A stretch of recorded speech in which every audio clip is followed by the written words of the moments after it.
हमारे तीर्थ कौन करे। किस तीर्थ की बात हो रही थी कि हमें तीर्थ करने की आवश्यकता नहीं है, लेकिन सचमुच में जीवन में यदि कल्याण चाहिए तो तीर्थ जाना पड़ेगा। लेकिन वो कौन सा तीर्थ होगा, इस समझना होगा।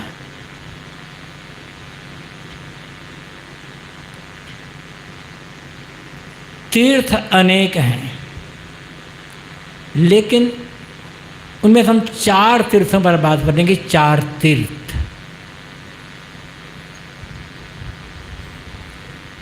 एक तीर्थ व्यावहारिक है, दूसरा तीर्थ भौतिक है, तीसरा तीर्थ धार्मिक है और चौथा तीर्थ आध्यात्मिक है। सबसे पहला तीर्थ व्यवहारिक जगत में सबसे पहला तीर्थ और सबसे पवित्र तीर्थ है माँ की गोद। उससे बड़ा तीर्थ दुनिया में और कहीं नहीं मिलेगा आपको। माँ की गोद न मिलती तो जीवित रहते।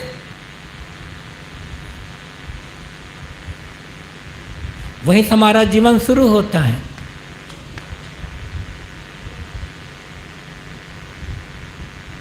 दुर्भाग्य यह है कि आज जितनी पढ़ाई लिखाई बढ़ रही है, जितने लोग शिक्षित और सभ्य विद्वान होते चले जा रहे हैं, उतने ही माता पिता और परिवार के जो बूढ़े बुजुर्ग हैं उनकी उपेक्षा शुरू हो गई है।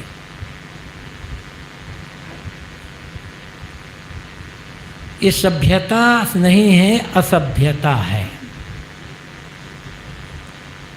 और माँ पहला तीर्थ नहीं है।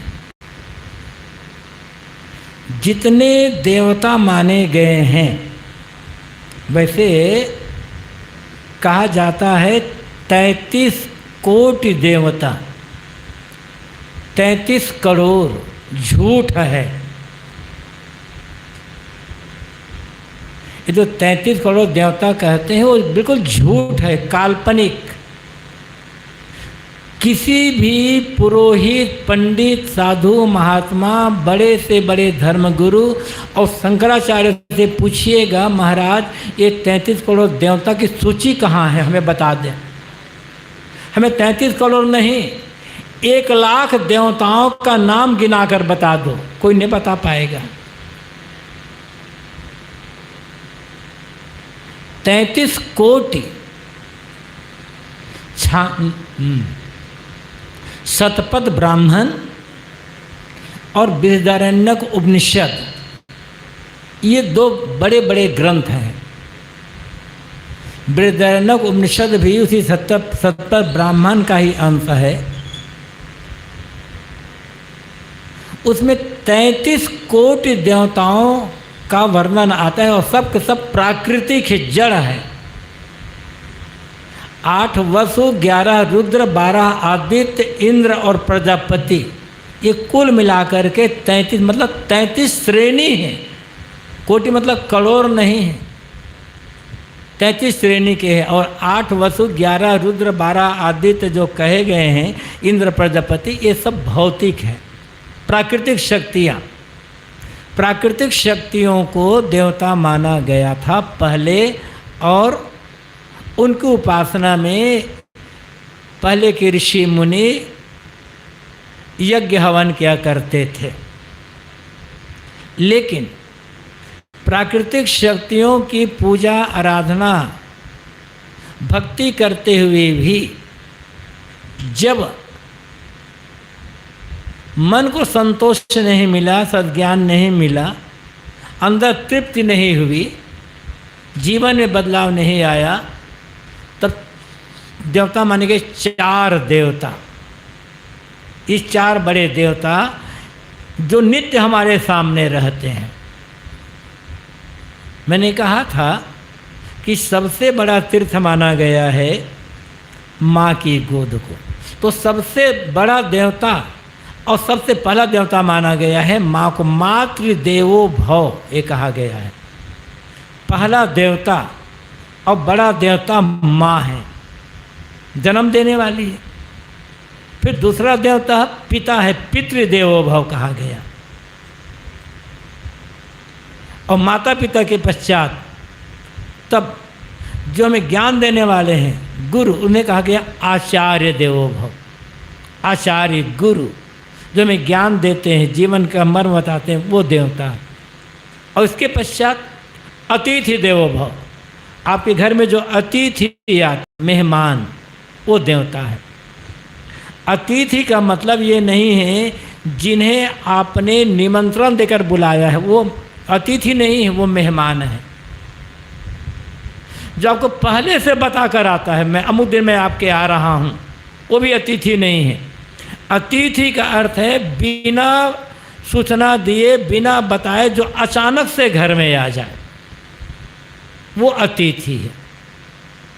जिन्हें आप बुलाए हैं उनका तो स्वागत करोगे, तैयारी करोगे पहले से। जो आपको पहले से फ़ोन कर बता रहा है कि अमुक दिन मैं आ रहा हूँ, आप तैयार रहोगे। लेकिन जो बिना सूचना के आ जाए, बिना बताया एकाएक जो आ जाए, रास्ता चलते भटकते किसी बार से, वो अतिथि है। उनकी प्रेम से आप सेवा करते हो, भोजन पानी व्यवस्था करते हो, तो आप देवता की पूजा कर रहे हो। क्योंकि आपको पता ही नहीं कि कौन घर में आएगा और कब आ जाएगा। जिन्हें आप बुलाते हो उनके व्यवस्था पहले कर ली, उनके लिए प्रेम है, भावना है, तब आप बुलाते हो। तो जिन्हें आपने निमंत्रण दिया है, जितने प्रेम से आप उनकी सेवा कर रहे हैं, अचानक जो घर में आ जाए उतने प्रेम से उसकी भी सेवा करो ना, तो आप देवता की पूजा कर रहे हैं। फिर किसी मंदिर की जरूरत नहीं पड़ेगी आपको। तो मातृदेवो भव, पितृदेवो भव, आचार्य देवो भव और अतिथि देवो भव, ये 4 देवता। बात तीर्थ की चल रही है। तो पहला तीर्थ माँ की गोद, दूसरा तीर्थ जिन्हें आप तीर्थ मानते हो, जहाँ घूमने जाते हो, दर्शन करने जाते हो, काशी, अयोध्या, प्रयाग, केदारनाथ, बद्रीनाथ, द्वारका, वैष्णो देवी, जगन्नाथ, रामेश्वर, ये जो बाहर माने हो, ये भौतिक तीर्थ है।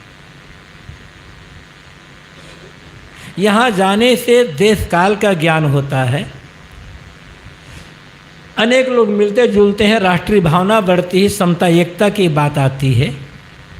लेकिन इस तीर्थ में आप जाओगे तो आपके पाप कटेंगे नहीं। वैसे तीर्थ किसको कहा जाता है? तीर्थ का अर्थ क्या होता है? दुनिया की सबसे पुरानी पुस्तक है ऋग्वेद, उसमें भी तीर्थ शब्द आया है। और तीर्थ का अर्थ क्या होता है? रास्ता, मार्ग, सड़क को तीर्थ कहा गया है। घाट, घाट का मतलब जैसे नदी है, गहरी नदी है और धारा तेज है, तो उस नदी को आप हर जगह से पार नहीं कर सकते हो। जहाँ पानी उथला हो और गहराई कम हो, वहाँ से आप नदी को पार करते हो। उस जगह को घाट मतलब तीर्थ कहा गया है। बाद में तीर्थ का अर्थ हुआ तारने वाला, जो हमें तार दे, हमारे पापों से हमें मुक्त कर दे, उसको तीर्थ कहा गया है। तो गंगा, आप काशी, प्रयाग, अयोध्या, जगन्नाथ, द्वारका, रामेश्वर या केदारनाथ जहाँ भी जाते हो, वहाँ नहाने से आपके पाप कटने वाले नहीं है। वहाँ कहाँ नहाओगे? पानी में। पानी में क्या आप धुलेगा? शरीर धोगे ना, पसीना है, धूल है, मिट्टी है, कीचड़ है शरीर में, वो आप धोगे। पाप तो आपके शरीर में चिपका नहीं है। यदि पाप शरीर में चिपके होते और आप गंगा में जाकर नहाते, महानदी या नर्मदा गोदावरी जाकर नहाते, तो आपके पाप धुल जाते। लेकिन पाप तो शरीर में है नहीं, पाप तो है भीतर मन में। और जब मन में पाप है तो पानी में नहाने से, गंगा नहाने से, यमुना नहाने से वो आपका पाप धुलेगा कैसे?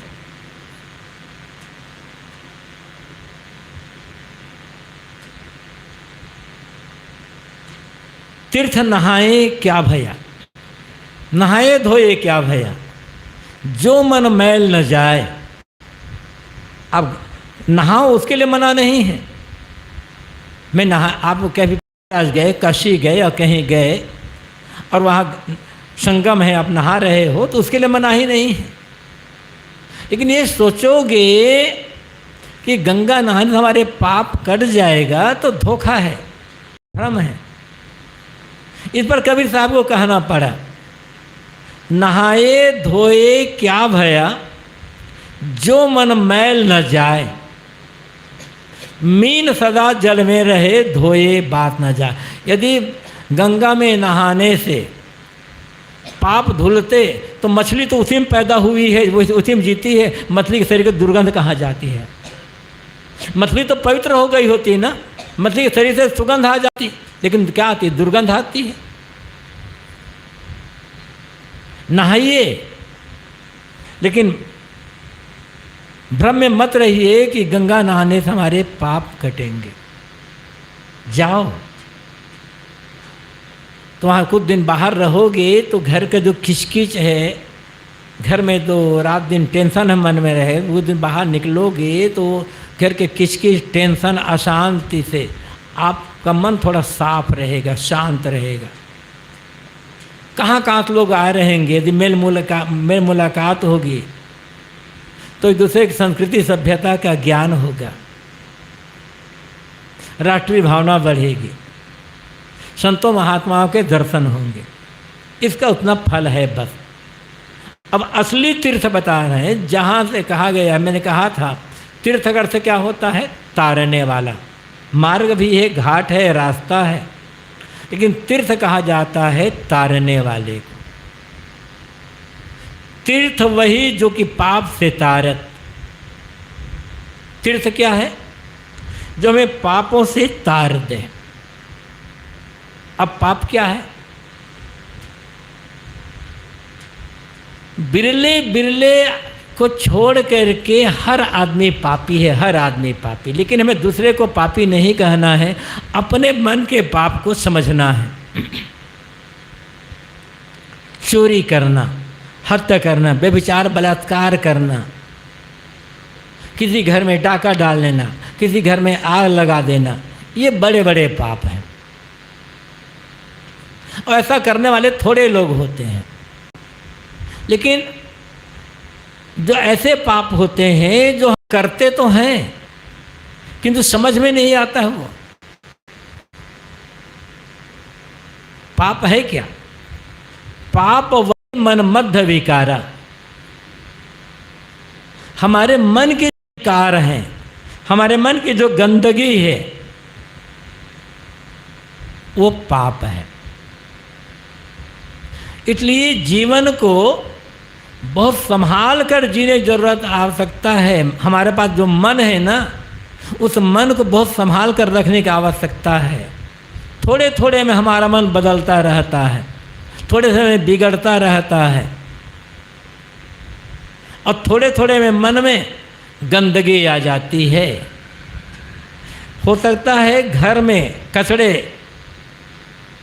बाद में आए, मन में कचड़े पहले आ जाते हैं। कैसे आदमी पाप करता है?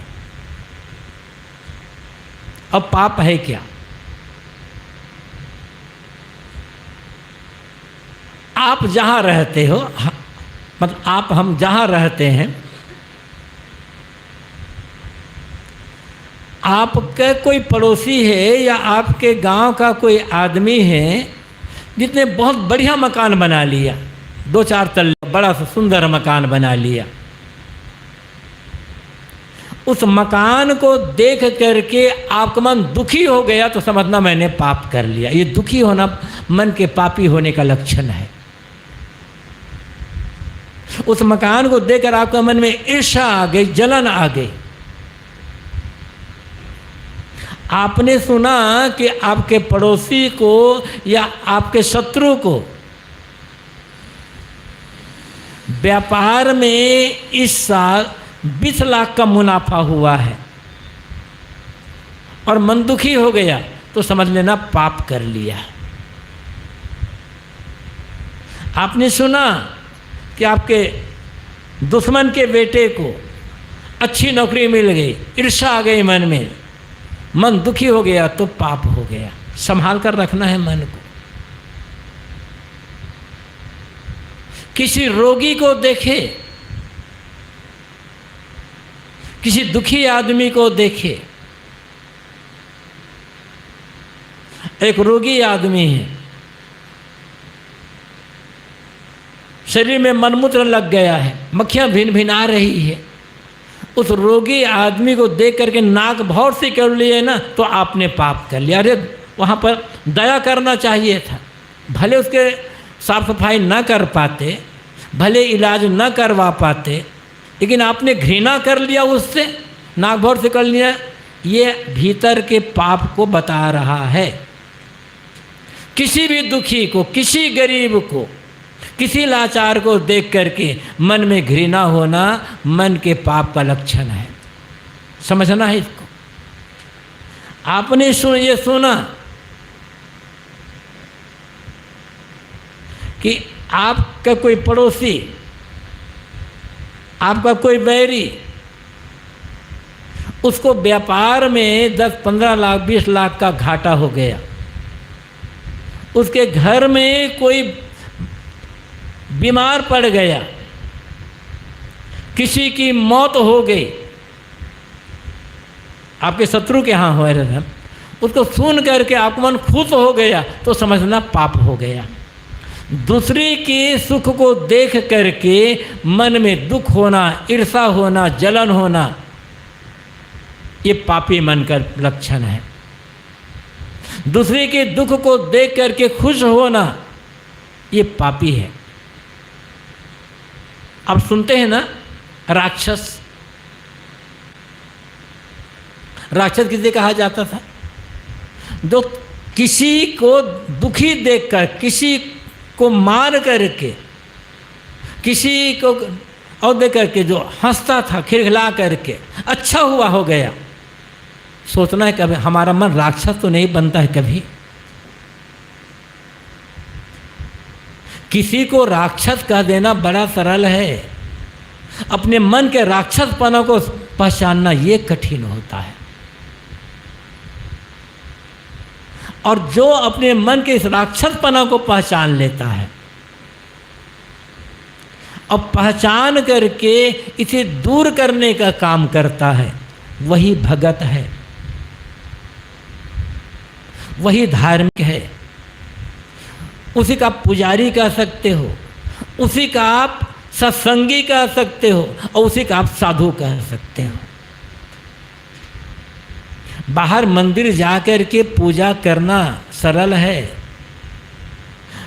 किसी देवी देवता की भक्ति करना सरल है, धर्म को कोई अन्य काम कर लेना सरल है। अपने भीतर के राक्षसपना को पहचानना, उसे दूर करना, यही तो कठिन है। इसीलिए दुनिया में तमाम प्रकार की समस्याएं आ रही हैं। अकेले बैठिए, स्त्री पुरुष कोई भी हो, जवान बूढ़ा कोई भी, साधु गृहस्थ कोई भी हो, अकेले बैठो और अकेले बैठ करके अपने मन को टटोलिए कि कैसा है मेरा मन। यदि दूसरे के सुख को देखकर, दूसरे की बढ़ोतरी को देखकर, दूसरे के आनंद को देख करके आपका मन गदगद हो जाता है कि ऐसा सुखी हर आदमी हो। दूसरे के दुख को देख करके, दूसरे की मौत का समाचार सुनकर, दूसरे का घाटा सुन करके आपके मन से निकलता है, हे भगवान ऐसा दुख दुनिया में किसी को न देना, तो समझ लेना भक्ति जीवन में उतर रही है। धर्म और पूजा सत्संग जीवन में उतर रहे हैं। और इसके विपरीत हो रहा है, दूसरे के सुख को देखकर मन दुखी हो रहा है, ईर्ष्या से जल रहा है, दूसरे के दुख को देख करके मन खुश हो रहा है। तो सब सारा भक्ति पूजा पाठ धर्म करना सब बर्बाद, कुछ नहीं है। हम केवल धोखे में जीवन जी रहे हैं, सब ऊपर ऊपर चल रहा है। इसी पाप को तो समझना है। और ये पाप गंगा नहाने से धुलेगा नहीं। अब मैंने कहा था ना कि हर आदमी पापी हो जाता है, हर आदमी। धन्य है वह जिसने अपने मन के पाप को दूर कर लिया। दूसरे को सुखी नहीं बना सकते। आप इस गांव में रहते हैं, हम जहां रहते हैं, हम चाहें कि सबके सब हम सुखी बना दें, संभव नहीं है। लेकिन दूसरे के सुख को देख करके खुश होना तो हम सीख सकते हैं ना, खुश तो हो सकते हैं, इसमें कौन घाटा हो। दूसरे को सुखी बनाओगे तो मेहनत पड़ेगी, खर्चा लगेगा। लेकिन दूसरे के सुख को देख करके खुश होने में कौन सा खर्चा आ जाएगा। इतना भी नहीं कर पा रहे हैं तो हम भगत और सत्संगी होने के तो दूर, हम आदमी कहलाने के लायक भी नहीं हैं।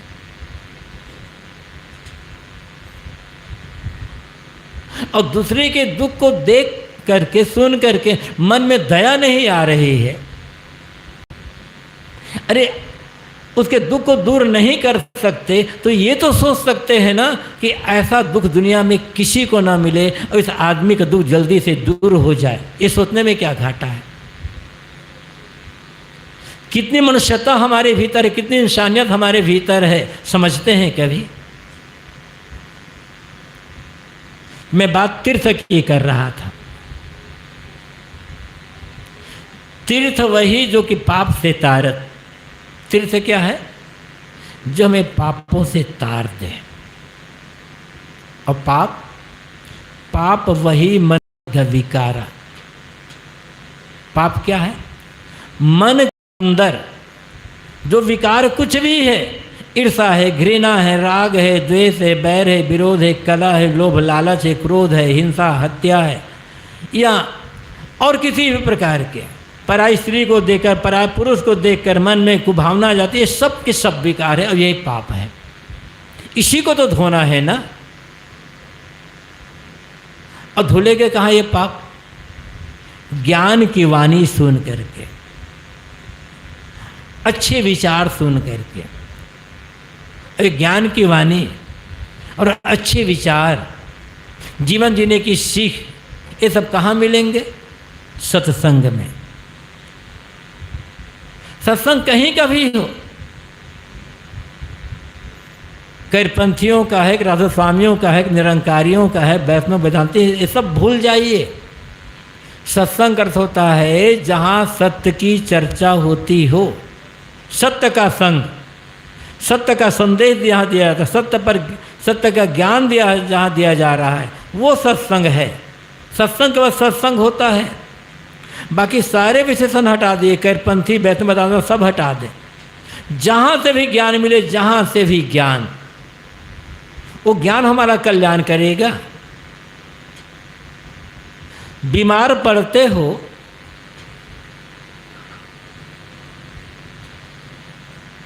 अब बीमारी दूर करने के लिए दवा खाना है तो क्या करोगे? हम कैरपंथी भैया, कैरपंथी की दुकान से ही दवा लेंगे, और कैरपंथी फैक्ट्री में जो दवा बनी है ना, वो दवा करता तो मर जाओगे। दवा कहीं से भी मिले, आप हिंदू हो कि मुसलमान हो, ईसाई यहूदी हो, कैरपंथी हो, साहू हो, मुराव हो, यादव, इससे कोई मतलब है। दवा जहाँ से भी मिले, हमें दवा लेना है अपनी बीमारी दूर करने के लिए। ऐसे ही ज्ञान जहाँ से भी मिले, ज्ञान दवा है मन की बीमारी को दूर करने के लिए। इसमें कबीरपंथी वैष्णव वेदांती कहाँ से आ गए? इसलिए निष्पक्ष हो करके हमारे गुरु, तुम्हारे गुरु, उसके गुरु, इसके गुरु, इससे ये पक्षपात। सदगुरु कबीर क्या कहते हैं? निष्पक्ष होए के हरि भजे सोई संत सुजान। जो निष्पक्ष हो करके हरि का भजन करता है, ज्ञान ग्रहण करता है, सार ग्रहण करता है, वो सुजान व्यक्ति, वो समझदार व्यक्ति है। तो पाप वही मन मध्य विकारा, मन के जो विकार है, मन की जो गंदगी है, दो दुर्गुण, वो पाप है। अब वो सत्संग रूपी गंगा में स्नान करने से दूर होते हैं विकार। लेकिन तब जब हम बराबर ध्यान दे करके सुने और सुन करके उन ज्ञान की बातों का जीवन में आचरण करना शुरू करेंगे। दवाई कितनी बढ़िया क्यों ना हो, दवा कितनी महंगी क्यों ना हो और कितनी बढ़िया क्यों ना हो, जब तक खाओगे नहीं तब तक बीमारी दूर नहीं होगी। इसी प्रकार ज्ञान कितना ऊंचा क्यों ना हो जाए, जब तक जीवन में खाएंगे नहीं, मतलब उतारेंगे नहीं, तब तक वो ज्ञान बेकार है। ये समझना होगा हर उस स्त्री पुरुष को जो जीवन में पाप से और दुख से मुक्त होना चाहता है। अब जिसके मन में पाप नहीं रह गए, उसे बाहर से जाने की आवश्यकता क्या है? व्रत वही जो बुरे कर्म त्याग हो, और जो व्रत तो झूठ पसारा। तीर्थ की बात तो आ गई। तीर्थ क्या है? सत्संग।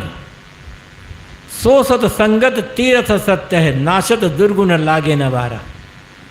ये सत्संग रूपी तीर्थ ऐसा तीर्थ है, यदि हम मन लगाकर इसमें निमज्जन करते हैं तो हमारे दुर्गुणों का नाश हो जाता है, दुर्गुण हमारे दूर हो जाते हैं और हमारा कल्याण हो जाता है। व्रत वही जो बुरे कर्म त्याग हो। व्रत क्या है? आप लोग अनेक प्रकार के व्रत करते होंगे। ज़्यादा तो ज़्यादा व्रत ये देवियां करती, पुरुषों के लिए कहाँ व्रत है?